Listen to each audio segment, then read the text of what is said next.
গল্পের শুরুতে আমরা দেখি একজন ট্রাক ড্রাইভার যার নাম প্রকাশ কোলে নিজের ছোট্ট ছেলেকে নিয়ে দাঁড়িয়ে আছেন এক অনাথ আশ্রমের সামনে। আসলে কিছুদিন আগে তার স্ত্রী মারা গিয়েছে। স্ত্রীর মৃত্যুর পর থেকে প্রকাশ তার ছেলেকে সামলাতে গিয়ে কাজেও যেতে পারছিলেন না। এর কিছুক্ষণ আগে কোম্পানির সাই তাকে ফোন করে জানিয়েছিলেন জরুরি ভিত্তিতে বাজারে মাল পৌঁছে দিতে হবে। সাই প্রতিশ্রুতি দেয় যদি আজ সে মাল পৌঁছে দিতে পারে তাহলে তাকে বোনাস দেওয়া হবে আর চাকরিটাও স্থায়ী হবে। এতে করে সে তার ছেলের ভালোভাবে যত্ন নিতে পারবে। ছেলের ভবিষ্যতের জন্য প্রকাশ রাজি হয়ে যায়। ছেলেকে অনাথ আশ্রমে রেখে ওয়ার্ডানকে কথা দেয় 2 দিন পরে সে তাকে নিয়ে যাবে। তারপর সাইয়ের সঙ্গে ট্রাক নিয়ে রওনা হয়। কিন্তু পথে চেকপোস্টে পুলিশ তাদের থামায়। তল্লাশিতে দেখা যায় ট্রাকে সবজি নয়, বরং গাঁজা রয়েছে। পুলিশ দেখা মাত্রই সাই পালিয়ে যায় আর হতভাগা প্রকাশ ধরা পড়ে যায়। আদালত তাকে 20 বছরের জেল দেয়। অজান্তেই সে তার ছেলের থেকে অনেক দূরে চলে যায়।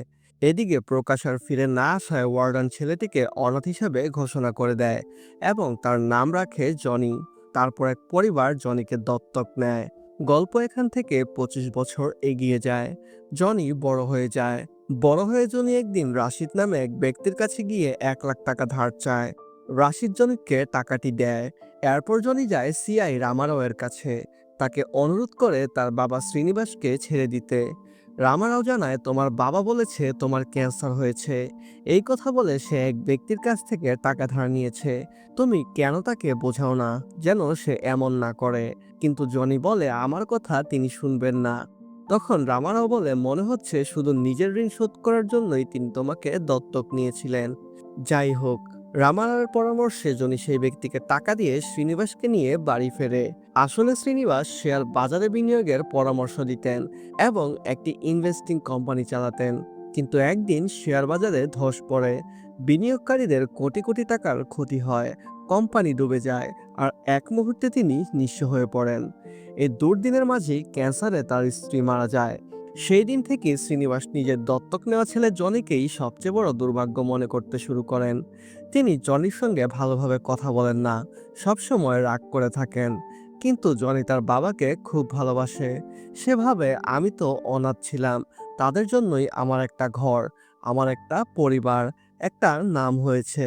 তারা আমাকে পড়াশোনা করিয়েছে, লালন পালন করেছে, তাই আমি তাদের ঋণ কখনোই শোধ করতে পারবো না। জনির কখনোই তার বাবার প্রতি কোনো অভিযোগ ছিল না। বাবার জন্য যা করা লাগে সে করতে প্রস্তুত ছিল। অন্যদিকে আমরা প্রকাশকে দেখতে পাই। 5 বছর হয়েছে সে জেল থেকে বের হয়েছে। গত 5 বছর ধরে সে নিজের ছেলেকে খুঁজছে। সেই পুরনো অনাথ আশ্রমেই এখন কাজ করে, যেখানে একসময় তার ছেলেকে রেখে গিয়েছিল। ওয়ার্ডেনের নাতনিও তার সঙ্গে ছেলেকে খুঁজে বের করার কাজে সাহায্য করে। কিন্তু আশ্রমের রেকর্ডে তার ছেলের কোনো তথ্যই নেই, এমনকি কোনো ছবি পর্যন্ত নেই। ছেলের নামও প্রকাশ জানে না, তাই খোঁজ পাওয়া আরো কঠিন হয়ে পড়ে। তবুও প্রকাশের বিশ্বাস ছিল একদিন না একদিন ছেলের খোঁজ সে নিশ্চয়ই পাবে। এদিকে জনি নিজের গ্যারেজ চালানোর পাশাপাশি ট্যাক্সিও চালাতো। একদিন গ্যারেজে বসে সে মন খারাপ করেছিল। তখন তার এক বন্ধু বলে তোমার বাবার জন্যই তুমি সবসময় বিপদে পড়ো, কিন্তু যদি একদিন তোমার আসল বাবা এখানে এসে তোমাকে খুঁজে দেয় তখন তুমি কি করবে? এই কথা শুনে জনি রেগে যায়। সে বলে এমন কথা আর বলবে না, আমার কাছে এ বাবাই আমার আসল বাবা। পরে জনি দেখা করতে যায় তার প্রেমিকা তারার সঙ্গে, যে একজন ইভেন্ট প্ল্যানার। তারা বলে আগামী সপ্তাহে তাকে এক ইভেন্টের জন্য মুম্বাই যেতে হবে। যাওয়ার আগে সে চায় জনি তার মায়ের সঙ্গে বিয়ের কথা বলুক। কিন্তু জনি হাসতে হাসতে বলে তোমার মাকে রাজি করানো সহজ, কিন্তু তারা চাইবেন আমার বাবা মার সঙ্গেও দেখা করতে। আর যদি আমার বাবা তোমার মায়ের সঙ্গে কথা বলেন তাহলে আমাদের বিয়ে কোনোদিনই হবে না। শেষমেশ তারা দুজন সিদ্ধান্ত নেয় বিয়ের কথা বলার জন্য সঠিক সময়ের অপেক্ষা করবে। অন্যদিকে এক সন্ধ্যায় প্রকাশ আশ্রমে বসে ফোনে কথা বলছিল। হঠাৎ বাতাসে উড়ে আসা একটি কাগজ তার সামনে এসে পড়ে। কাগজটি দেখে সে কেঁদে ফেলে, কারণ এটা কোনো সাধারণ কাগজ নয়, বরং তার ছেলের অ্যাডমিশন ফর্ম। ফর্মে ছিল ছেলের ছবি আর সব তথ্য। ছবি দেখেই প্রকাশ চিনে ফেলে এটি তার ছেলে। সে জানতে পারে তার ছেলের নাম জনি। ছবিটি নিজের কাছে রেখে দেয় প্রকাশ। ওয়ার্ডেনের নাতনিও তাকে বলে এখন তাকে খুঁজে পাওয়া অনেক সহজ হবে। তখন প্রকাশের মন খুশিতে ভরে ওঠে। এদিকে জনির কাছে পুলিশ স্টেশন থেকে ফোন আসে। সে তাড়াতাড়ি সেইখানে যায় এবং দেখে পুলিশ তার বাবা শ্রীনিবাসকে লকআপে আটকে রেখে মারধর করছে। আসলে শ্রীনিবাস এক লোকাল রাজনীতিবিদ রবিকে শেয়ার বাজারে বিনিয়োগের পরামর্শ দিত। প্রথমে দুই একবার রবি লাভ করায় সবকিছুই ঠিক ছিল, কিন্তু এইবার রবির 1 কোটি টাকার ক্ষতি হয়। তাই রবি অভিযোগ করলে পুলিশ শ্রীনিবাসকে ধরে নিয়ে আসে এবং পেটাতে থাকে। তখন জনি রবিকে বলে, আমার বাবাকে ছেড়ে দিন, আমি আপনার সব টাকা ফেরত দেব। তখন রবি তাকে 1 কোটি টাকা ফেরত দিতে বলে এবং রবিকে 1 মাসের সময় বেঁধে দেয়। রবি বলে, এই 1 মাস তোমার বাবা এই লকআপেই থাকবে, টাকা নিয়ে আসলে তাকে নিয়ে যেতে পারবে, না হলে মেরে রাস্তায় ফেলে দেব। তারপর বলবো পার্টির একজন কর্মী মারা গেছে, এতে সহানুভূতি পাবো, ভোটও বাড়বে। জনি তার কথা বুঝে যায় এবং শর্ত মেনে নেয়। সে টাকা জোগাড়ের চেষ্টা শুরু করে, কিন্তু অঙ্কটা অনেক বড় ছিল, আর এইবার কেউই তাকে ধার দিতে রাজি হচ্ছিল না। এদিকে আমরা প্রকাশকে দেখি, সে বাড়িতে ছিল। তখন আরশাদ তার সঙ্গে দেখা করতে আসে। আসলে প্রকাশ আর আরশাদের পরিচয় হয়েছিল জেলে। আরশাদ লটারির টিকিট বিক্রি করত, আর নিজের ছেলের ভবিষ্যৎ সুরক্ষিত করতে গিয়ে প্রকাশ তার কাছ থেকে টিকিট কিনত। আজ আরশাদ খুশি হয়ে জানায়, ভাই, তোর 1.5 কোটি টাকার লটারি লেগেছে, কিন্তু টাকা নিতে হলে তোর কেরালা যেতে হবে। দুজনে ট্রেনে করে কেরালা যাওয়ার প্রস্তুতি নেয়, কিন্তু স্টেশনে আরশাদ পানি আনতে গেলে পুলিশ তাকে গ্রেপ্তার করে ফেলে। পুলিশ থেকে বাঁচতে প্রকাশ দ্রুত ট্রেন থেকে নেমে গিয়ে বাস স্ট্যান্ডে পৌঁছায়। অন্যদিকে টাকা জোগাড়ের জন্য জনি এক ড্রাগ ডিলারের সঙ্গে দেখা করে। ডিলার তাকে নিজের আড্ডায় নিয়ে যায় এবং কিছু মাল দেয়। বলে, যদি তুমি এটা হুবলিতে ডেলিভার করতে পারো, আমি তোমাকে 1 কোটি টাকা দেব। কিন্তু ঠিক তখনই পুলিশ সেখানে হানা দেয়। ডিলার সহ জনিও পেছনের রাস্তা দিয়ে পালিয়ে যায়। পালিয়ে সে এক বাসে ওঠে। বাসটি পরের স্টপে থামে, যেখানে প্রকাশ আগে থেকেই অপেক্ষা করছিল। সেও সেই বাসে উঠে পড়ে। এবার বাসে শুধু প্রকাশ আর জনি, কিন্তু প্রকাশ তখন পুলিশের হাত থেকে পালাচ্ছে, আর তার লটারির টিকিট চুরি হয়ে যাওয়ার ভয় পাচ্ছিল। এত চাপ সামলাতে না পেরে সে বাসের ভেতরে অজ্ঞান হয়ে যায়। জনি তাড়াতাড়ি তাকে হাসপাতালে নিয়ে যায় এবং চিকিৎসার ব্যবস্থা করে। প্রকাশের জ্ঞান ফেরার পর জনি তাকে বলে, আপনাকে কেরালা যেতে হবে, আপনার পরিবারের কেউ আছে? নম্বর দিন, আমি তাকে ডেকে দেব, আপনি তার সঙ্গে চলে যাবেন। কিন্তু প্রকাশ মিথ্যা কথা বলে। সে জনিকে জানায়, আমার ছেলে বিদেশ থাকে, তার বাইরে এই দুনিয়ায় আমার আর কেউ নেই। এখন আমার কাছে তোমাকে দেওয়ার মতো কোনো টাকা নেই, কিন্তু তুমি যদি আমাকে কেরালা পৌঁছে দাও, সেখানে গিয়ে আমি তোমার সব টাকা শোধ করে দেব। জনি যেহেতু তাকে হাসপাতালে ভর্তি করিয়েছিল ও চিকিৎসা করিয়েছিল এবং সব বিলও সেই মিটিয়েছিল, প্রকাশ মনে করলো এই ছেলেটা ভালো, তাকে ভরসা করা যায়। তাই সে জনিকে জানালো তার 1.5 কোটি টাকার লটারি লেগেছে। জনি প্রথমে বিশ্বাস করলো না, কিন্তু প্রকাশ লটারির টিকিট বের করে দেখালো। তখন জনির মনে লোভ জাগলো। জনি মনে করতে থাকে, আমি যদি এই মানুষটাকে কেরালায় নিয়ে যাই আর পথে যদি সুযোগ বুঝে টিকিটটা চুরি করে নেই, তাহলে পুরো টাকা আমার হবে এবং রবিকে টাকা দিয়ে বাবাকে ছাড়াতে পারবো। শেষমেশ সে প্রকাশকে কেরালায় নিয়ে যাওয়ার জন্য রাজি হয়ে যায়। গ্যারেজে গিয়ে নিজের গাড়ি নিয়ে আসে, আর দুজন যাত্রা শুরু করে। প্রকাশ তখন জনিকে জিজ্ঞাসা করে, তোমার নাম কি? তখন জনি মিথ্যা কথা বলে বলে, আমার নাম মহেশ। পথে দুজন কাপড় কেনে, মজা করে এগোতে থাকে। সন্ধ্যায় তারা এক রেস্তোরাঁয় নামে। প্রকাশ ব্যাগ রেখে ওয়াশরুমে যায়, আর সুযোগ দেখে জনি ব্যাগ থেকে লটারির টিকিট চুরি করে পালিয়ে যায়। কিন্তু কিছু দূর গিয়ে দেখে তাড়াহুড়োয় সে অন্য টিকিট নিয়ে এসেছে। বাধ্য হয়ে সে আবার ফিরে আসে, আর দেখে কিছু মাতাল গুন্ডা প্রকাশকে মারছে।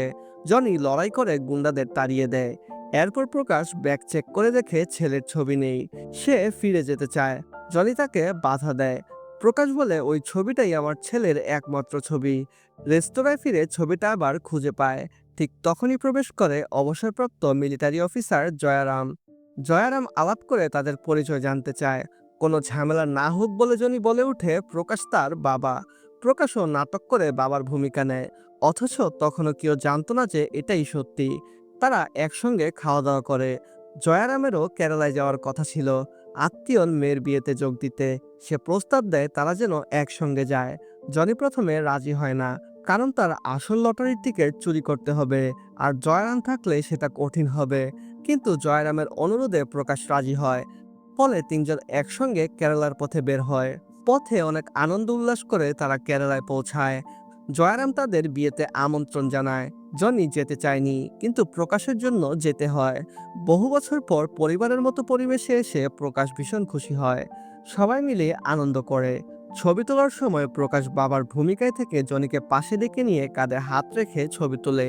এইভাবে বাবার সঙ্গে ছবি তোলা জনির স্বপ্ন ছিল, কিন্তু তার নিজের বাবা শ্রীনিবাস কখনোই তার সঙ্গে ঠিকমতো কথা বলতো না। ধীরে ধীরে জনি প্রকাশের সঙ্গে আবেগের বন্ধনে জড়িয়ে পড়ছিল। তখন সিআই রামু ফোন করে জানায় টাকা শোধ করতে আর মাত্র 1 সপ্তাহ সময় আছে। পরিমাণ বড়, তাই কোনো ভুল পথে যেও না। ফোন রাখার পর জনি মনমরা হয়ে যায়। প্রকাশ জনিকে জিজ্ঞাসা করে, তোমার কি হলো, প্রেমিকার সঙ্গে ঝগড়া হয়েছে? জনি বলে না, কিন্তু প্রকাশ বারবার জিজ্ঞাসা করায় জনি রেগে গিয়ে বলে, এই নাটক বন্ধ করো, তুমি আমার আসল বাবা নও। প্রকাশ উত্তর দেয়, যদি আমি তোমার আসল বাবা হতাম তাহলে হয়তো কথা অন্যরকম হতো। এই কথা শুনে জনি আরো ক্ষিপ্ত হয়। তার মনে হয় আমি ট্যাক্সি ড্রাইভার, আর এর ছেলে বিদেশে পড়ে বড় চাকরি করছে। হয়তো আমার বাবাও আমার প্রতি বেশি খেয়াল রাখলে আমিও ওর ছেলের মতো বিদেশে গিয়ে কাজ করতাম।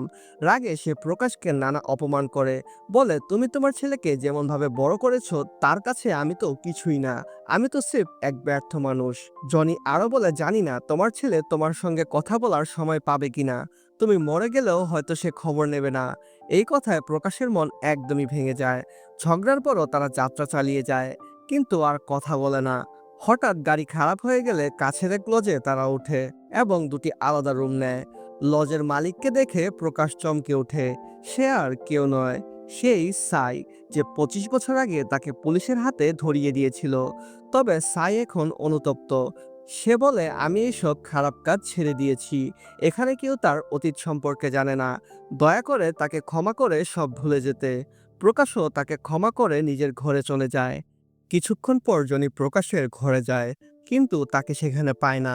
খোঁজ করতে গিয়ে দেখে প্রকাশ পাশের বারে বসে মদ খাচ্ছে। জনি কাছে গিয়ে আগের কথার জন্য ক্ষমা চায়, বলে চলো কাজ শেষ করে এখান থেকে বেরিয়ে যাই। ঠিক তখনই সেখানে হাজির হয় আরশাদ। সে আসলে বন্ধুত্বের জন্য নয়, টাকার জন্য এসেছে। সে প্রকাশের কাছ থেকে লটারির টিকিট ছিনিয়ে নিতে চায়, না দিলে মেরে ফেলবে বলে হুমকি দেয়। হাতাহাতির সময় জনি ফিরে এসে আরশাদকে পেটায় এবং প্রকাশকে হাসপাতালে নিয়ে যায়। এবার প্রকাশের জনির ওপর পূর্ণ ভরসা জন্মে যায়। সে নিজের ব্যাগ আর লটারির টিকিট জনির কাছে রেখে চেক আপে যায়। জনির হাতে এখন সেরা সুযোগ। সে চুরি করতে চায় না, কিন্তু বাবাকে বাঁচানোর জন্য বাধ্য হয়ে টিকিট নিয়ে পালায়। টাকা তুলতে যায় এবং সরাসরি হায়দ্রাবাদ রওনা হয়। এদিকে প্রকাশ লজে ফিরলে দেখে সাইয়ের হাতে টাকার ব্যাগ। আসলে জনি তার পুরো 1.5 কোটি টাকা ফিরিয়ে দিয়েছে। হায়দ্রাবাদে সে জনি বুঝতে পারে না তার বাবাকে কিভাবে বাঁচাবে। তখনই মনে পড়ে রবি বলেছিল সহানুভূতির ভোট পেতে একজন পার্টি কর্মীর মৃত্যু দরকার। জনি ভাবে বাবার বদলে নিজের জীবন দিতে হবে। কিন্তু ঠিক সেই সময় সিআই রামরাও শ্রীনিবাসকে নিয়ে গ্যারেজে আসে। জানায় প্রকাশ নামের এক ব্যক্তি তার বাবার ঋণ শোধ করে দিয়েছে। ঘটনার আসল রহস্য ওয়ার্ডেনের নাতনি প্রকাশের ছেলেকে খুঁজে পেয়েছিল। সে আর কেউ নয়, শ্রীনিবাসের দত্তক পুত্র জনি। প্রকাশ নিজেকে কেবল জনির বন্ধু বলে পরিচয় দেয়, কিন্তু 1 মাসের কারাবাসে শ্রীনিবাসও বুঝে গেছে জনি তাকে কতটা ভালোবাসে। বহু বছরের দূরত্ব ভেঙে সে প্রথমবার ছেলেকে জড়িয়ে ধরে। পরে জনি সাইকে ফোন করে প্রকাশকে ধন্যবাদ দিতে চায়, কিন্তু জানতে পারে প্রকাশ নেই। সে তার ছেলেকে খুঁজতে গেছে। সাই তখন প্রকাশের অতীতের কথা বলে। 25 বছর আগে সে তার ছেলেকে মাদার তেরেসা আশ্রমে রেখে গিয়েছিল। তারপর জনি আশ্রমে গিয়ে ওয়ার্ডেনের নাতনির কাছে প্রকাশের খোঁজ পায়। অবশেষে জনি জানতে পারে প্রকাশই তার আসল বাবা। তারা কেরালায় গিয়ে দেখে প্রকাশ লটারির টাকা দিয়ে অনাথ আশ্রম চালাচ্ছে। জনি তাকে হায়দ্রাবাদ ফেরার অনুরোধ জানায়, কিন্তু প্রকাশ এতে রাজি হয় না। সে বলে, তুমি শ্রীনিবাসকে যতটা ভালোবাসো তা আমি দেখেছি, তাকে বাঁচাতে চুরি করতে চেয়েও পারোনি। এতে বোঝা যায় শ্রীনিবাস তোমাকে কত ভালোভাবে বড় করেছে, যা হয়তো আমি কখনোই পারতাম না। তাই আমি তোমার ভালোবাসার মাঝে আসতে চাই না। জীবনের বাকি সময়টুকু তোমার সঙ্গে কাটানো কয়েকটা দিনই আমার কাছে সেরা স্মৃতি হয়ে থাকবে। তারপর প্রকাশ জনিকে শ্রীনিবাসের কাছে ফেরত পাঠিয়ে দেয়। আর এখানেই আমাদের গল্পটি শেষ হয়ে যায়। গল্পটি যদি ভালো লেগে থাকে তাহলে অবশ্যই একটি লাইক আর চ্যানেলটি সাবস্ক্রাইব করে দিবে। পরের ভিডিওতে আবারও দেখা হবে। আজকের মতো ধন্যবাদ।